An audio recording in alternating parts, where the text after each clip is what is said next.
Elizabeth had settled it that Mr. Darcy would bring his sister to visit her the very day after her reaching Pemberley, and was consequently resolved not to be out of sight of the inn the whole of that morning.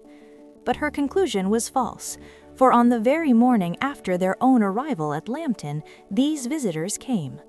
They had been walking about the place with some of their new friends, and were just returned to the inn to dress themselves for dining with the same family, when the sound of a carriage drew them to a window, and they saw a gentleman and lady in a curricle driving up the street. Elizabeth, immediately recognizing the livery, guessed what it meant, and imparted no small degree of surprise to her relations by acquainting them with the honor which she expected.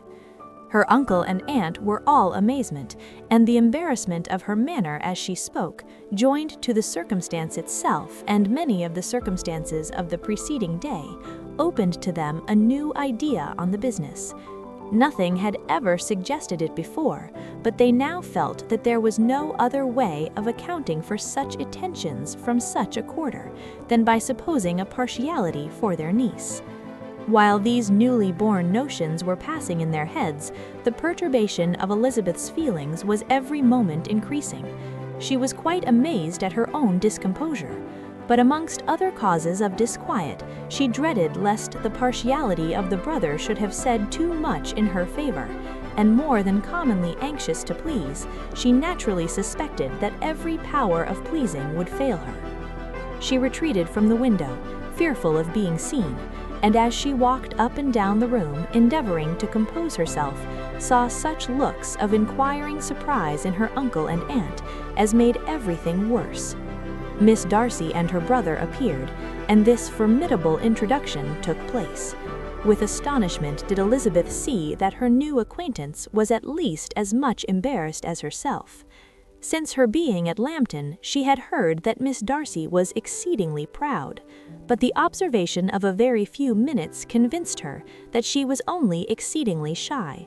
She found it difficult to obtain even a word from her beyond a monosyllable. Miss Darcy was tall, and on a larger scale than Elizabeth, and though little more than 16, her figure was formed and her appearance womanly and graceful. She was less handsome than her brother, but there was sense and good humor in her face, and her manners were perfectly unassuming and gentle. Elizabeth, who had expected to find in her as acute and unembarrassed an observer as ever Mr. Darcy had been, was much relieved by discerning such different feelings. They had not been long together before Darcy told her that Bingley was also coming to wait on her, and she had barely time to express her satisfaction and prepare for such a visitor when Bingley's quick step was heard on the stairs, and in a moment he entered the room. All Elizabeth's anger against him had been long done away, but had she still felt any, it could hardly have stood its ground against the unaffected cordiality with which he expressed himself on seeing her again. He inquired in a friendly, though general way after her family, and looked and spoke with the same good-humored ease that he had ever done.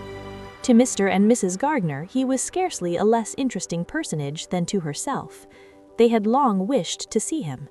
The whole party before them, indeed, excited a lively attention. The suspicions which had just arisen of Mr. Darcy and their niece directed their observation towards each with an earnest, though guarded, inquiry, and they soon drew from those inquiries the full conviction that one of them at least knew what it was to love. Of the ladies' sensations they remained a little in doubt, but that the gentleman was overflowing with admiration was evident enough. Elizabeth, on her side, had much to do. She wanted to ascertain the feelings of each of her visitors. She wanted to compose her own, and to make herself agreeable to all. And in the latter object, where she feared most to fail, she was most sure of success, for those to whom she endeavored to give pleasure were prepossessed in her favor. Bingley was ready, Georgiana was eager, and Darby determined to be pleased. In seeing Bingley, her thoughts naturally flew to her sister, and oh, how ardently did she long to know whether any of his were directed in a like manner. Sometimes she could fancy that he talked less than on former occasions, and once or twice pleased herself with the notion that as he looked at her, he was trying to trace a resemblance. But though this might be imaginary, she could not be deceived as to his behavior to Miss Darcy, who had been set up as a rival of Jane. No look appeared on either side that spoke particular regard. Nothing occurred between them that could justify the hopes of his sister. On this point she was soon satisfied, and 2 or 3 little circumstances occurred ere they parted, which in her anxious interpretation denoted a recollection of Jane, not untinged by tenderness, and a wish of saying more that might lead to the mention of her, had he dared. He observed to her at a moment when the others were talking together, and in a tone which had something of real regret, that it was a very long time since he had had the pleasure of seeing her. And before she could reply, he added, "It is above 8 months. We have not met since the 26th of November, when we were all dancing together at Netherfield." Elizabeth was pleased to find his memory so exact, and he afterwards took occasion to ask her, when unattended to by any of the rest, whether all her sisters were at Longbourn. There was not much in the question, nor in the preceding remark, but there was a look and a manner which gave them meaning. It was not often that she could turn her eyes on Mr. Darcy himself, but whenever she did catch a glimpse, she saw an expression of general complacence, and in all that he said she heard an accent so far removed from hauteur or disdain of his companions, as convinced her that the improvement of manners which she had yesterday witnessed, however temporary its existence might prove, had at least outlived one day. When she saw him thus seeking the acquaintance and courting the good opinion of people with whom any intercourse a few months ago would have been a disgrace, when she saw him thus civil, not only to herself, but to the very relations whom he had openly disdained, and recollected their last lively scene in Hunsford Parsonage, the difference, the change was so great, and struck so forcibly on her mind, that she could hardly restrain her astonishment from being visible.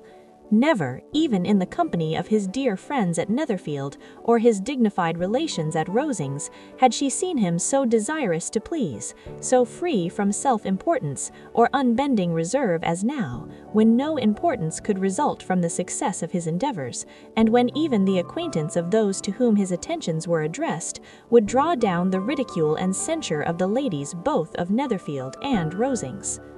Their visitors stayed with them above half an hour, and when they arose to depart, Mr. Darcy called on his sister to join him in expressing their wish of seeing Mr. and Mrs. Gardiner and Miss Bennet to dinner at Pemberley before they left the country. Miss Darcy, though with a diffidence that marked her little in the habit of giving invitations, readily obeyed. Mrs. Gardiner looked at her niece, desirous to know how she, whom the invitation most concerned, felt disposed as to its acceptance. But Elizabeth had turned away her head, presuming, however, that this studied avoidance spoke rather a momentary embarrassment than any dislike of the proposal, and seeing in her husband, who was fond of society, a perfect willingness to accept it, she ventured to engage for her attendance, and the day after the next was fixed on. Bingley expressed great pleasure in the certainty of seeing Elizabeth again, having still a great deal to say to her, and many inquiries to make after all their Hertfordshire friends.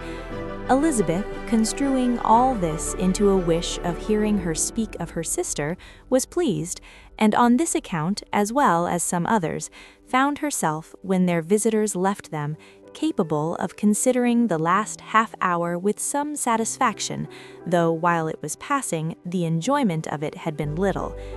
Eager to be alone, and fearful of inquiries or hints from her uncle and aunt, she stayed with them only long enough to hear their favorable opinion of Bingley, and then hurried away to dress. But she had no reason to fear Mr. and Mrs. Gardiner's curiosity. It was not their wish to force her communication. It was evident that she was much better acquainted with Mr. Darcy than they had before any idea of. It was evident that he was very much in love with her. They saw much to interest, but nothing to justify inquiry. Of Mr. Darcy it was now a matter of anxiety to think well, and as far as their acquaintance reached, there was no fault to find. They could not be untouched by his politeness, and had they drawn his character from their own feelings and his servant's report, without any reference to any other account, the circle in Hertfordshire to which he was known would not have recognized it for Mr. Darcy. There was now an interest, however, in believing the housekeeper, and they soon became sensible that the authority of a servant who had known him since he was 4 years old, and whose own manners indicated respectability, was not to be hastily rejected. Neither had anything occurred in the intelligence of their Lambton friends that could materially lessen its weight. They had nothing to accuse him of but pride. Pride he probably had, and if not, it would certainly be imputed by the inhabitants of a small market town where the family did not visit. It was acknowledged, however, that he was a liberal man and did much good among the poor. With respect to Wickham, the travelers soon found that he was not held there in much estimation, for though the chief of his concerns with the son of his patron were imperfectly understood, it was yet a well-known fact that on his quitting Derbyshire he had left many debts behind him, which Mr. Darcy afterwards discharged.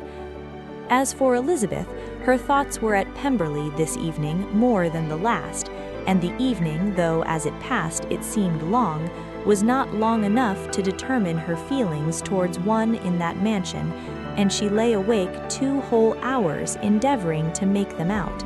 She certainly did not hate him. No, hatred had vanished long ago, and she had almost as long been ashamed of ever feeling a dislike against him that could be called.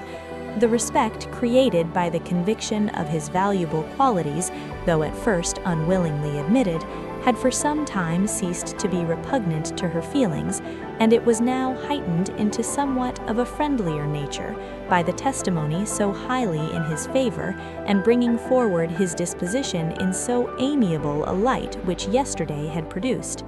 But above all, above respect and esteem, there was a motive within her of good will that could not be overlooked. It was gratitude.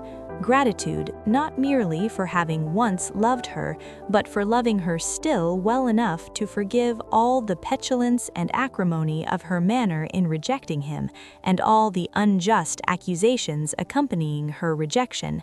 He, who she had been persuaded would avoid her as his greatest enemy, seemed on this accidental meeting most eager to preserve the acquaintance, and without any indelicate display of regard or any peculiarity of manner where their 2 selves only were concerned, was soliciting the good opinion of her friends, and bent on making her known to his sister. Such a change in a man of so much pride excited not only astonishment but gratitude, for to love, ardent love it must be attributed, and as such its impression on her was of a sort to be encouraged, as by no means unpleasing, though it could not be exactly defined. She respected, she esteemed, she was grateful to him.